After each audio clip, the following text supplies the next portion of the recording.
Welcome to Legends of Heritage, where we explore the lives of the greatest figures in history. Today we're diving deep into the life of Cleopatra VII, the legendary queen of the Nile.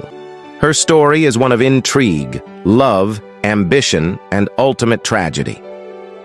But beyond the myths and romanticized tales, who was the real Cleopatra? Was she merely a seductress, as history often portrays her, or was she a complex leader, an astute diplomat, and a woman who defied the conventions of her time? Born in 69 BCE in Alexandria, Cleopatra VII, Philopator, hailed from the Ptolemaic dynasty, a Macedonian Greek royal family that had ruled Egypt since the death of Alexander the Great in 323 BCE. The Ptolemies, who were not native Egyptians, were descendants of Ptolemy the Third Soter, one of Alexander's generals. For almost 300 years, the Ptolemaic rulers distanced themselves from Egyptian culture, speaking Greek and following Macedonian customs. However, Cleopatra was different. She embraced Egyptian traditions, positioning herself as a true Egyptian pharaoh. Notably, she was the first in her family to learn the Egyptian language, showcasing her political acumen and desire to connect with her subjects. Cleopatra's rise to power was fraught with challenges. After her father, Ptolemy XII Auletes, died in 51 BCE, she was forced to co-rule Egypt with her younger brother, Ptolemy XIII, according to Egyptian custom. At just 18 years old, Cleopatra was determined to assert her authority. Tensions between the siblings escalated, leading to her exile from Egypt by 48 BCE. She fled to Syria, where she sought support to reclaim her throne. During this turbulent time, Egypt became embroiled in a power struggle between two of Rome's most influential leaders, Julius Caesar and Pompey the Great. After defeating Pompey in a civil war, Caesar pursued him to Egypt, where he was assassinated. This left Caesar in Alexandria, and Cleopatra saw a strategic opportunity. Legend has it that she had herself smuggled into Caesar's quarters, rolled up in a carpet, or a sack, which was unrolled at his feet, a bold and dramatic entrance that caught Caesar's attention and marked the beginning of their powerful alliance.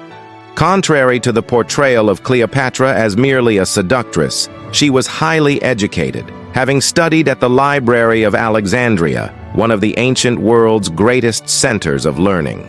Fluent in several languages, including Greek, Egyptian, and possibly Hebrew and Aramaic, she was celebrated for her intelligence and wit.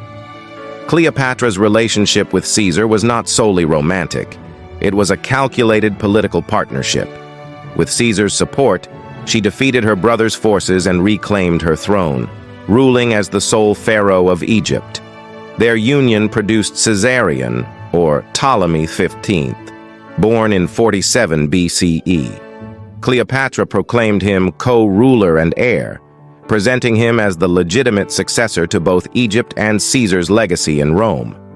Cleopatra even visited Rome with Caesar, living in his villa and strengthening her ties with the Roman elite.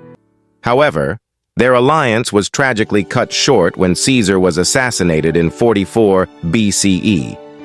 With Caesar's death, Cleopatra faced a precarious situation. Her connection to Rome was now uncertain, and Egypt's future hung in the balance. The Roman Republic descended into civil war, and Cleopatra carefully observed the emerging factions: Octavian, Caesar's adopted heir, and Mark Antony, one of Caesar's loyal generals. In a strategic move, Cleopatra allied herself with Antony, a relationship that would profoundly impact her life and legacy. Antony was captivated by Cleopatra's intellect and charisma. Their partnership evolved into a legendary romance, but it was also a powerful political alliance. Cleopatra saw in Antony the chance to restore Egypt's power and influence. Together they had 3 children: Alexander Helios, Cleopatra Selene, and Ptolemy Philadelphus. Cleopatra envisioned a united empire with Alexandria as its capital, dreaming of reviving Egypt's ancient glory. Antony, who sought to dominate the eastern territories, was key to realizing this ambition. However, their alliance alarmed Octavian, who was consolidating his power in Rome. He accused Antony of being bewitched by Cleopatra, abandoning Roman values, and plotting to establish an independent Eastern empire.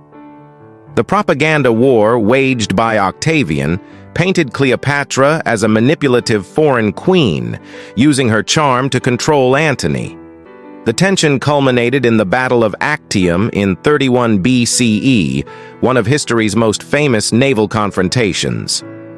Octavian's forces faced off against those of Antony and Cleopatra off the western coast of Greece. This decisive defeat forced Antony and Cleopatra to retreat to Alexandria. With their dreams of a revived Egyptian empire shattered, they realized their time was running out. In their final days, Antony, believing Cleopatra had been captured, took his own life. Cleopatra, determined not to be paraded through Rome as a trophy of Octavian's triumph, chose to end her life, likely by the bite of an asp, a symbol of divine royalty in Egyptian culture. Her death marked the end of the Ptolemaic dynasty and Egypt's independence, as the country was absorbed into the Roman Empire. Octavian, now known as Augustus, became the first emperor of Rome. Yet Cleopatra would not be forgotten. For over 2 millennia, Cleopatra has captivated historians, artists, and writers. Was she the villainous seductress of Roman propaganda, or was she a brilliant ruler fighting to maintain her country's sovereignty against overwhelming odds? The truth lies somewhere in between. Cleopatra was a figure of immense intelligence and ambition, skilled in diplomacy and statecraft. She navigated the treacherous waters of Roman politics, ensuring Egypt remained a significant player during a tumultuous time. Her legacy continues to inspire. From Shakespeare to Hollywood, Cleopatra has been reimagined countless times, each interpretation adding new layers to her mystique. At her core, she was a queen who defied convention, ruled with strength, and whose ambition shaped the course of history. Thank you for joining us on this journey through the life of Cleopatra, the Queen of the Nile. If you enjoyed this exploration of one of history's most legendary figures, give this video a thumbs up, and don't forget to subscribe to Legends of Heritage. We have many more incredible stories to share. And stay tuned for our next episode, where we'll explore the life of another historical figure. Legends of Heritage, where history comes alive.